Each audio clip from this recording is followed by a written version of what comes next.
I'd just like to ask a little bit about your perspective on schizophrenia, since you have personal experience in your family. One of the objectives of the society and the foundation is to break the stigma around the illness.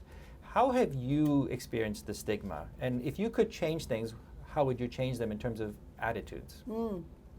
Okay, so also going to tell you what I learned when I came here to work with BCSS. Before, I would say my son has a mental illness. Before, I didn't even know he had a mental illness. I thought other things were wrong with him. I didn't know he had a mental illness. When I found that out, that was bad enough.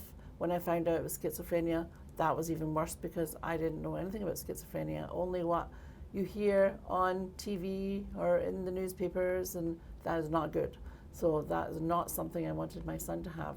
But I would say to people who thought he was strange, and he was, and he did act strange, I would just try to sort of save him from those kinds of looks or those kinds of attitudes that people had.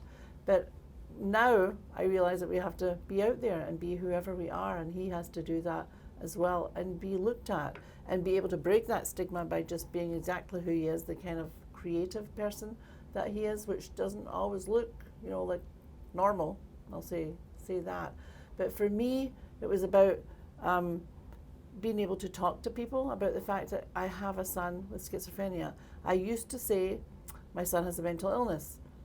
That stops the conversation. Nobody asks you any more about it. They don't say what mental illness, because they don't know much about any mental illnesses, and they really don't want to know. When I learned, when I came to BCSS, was to say my son has schizophrenia. If I said my son has a physical illness, they would say, does he have a cold? Does he have what? Maybe a more serious illness.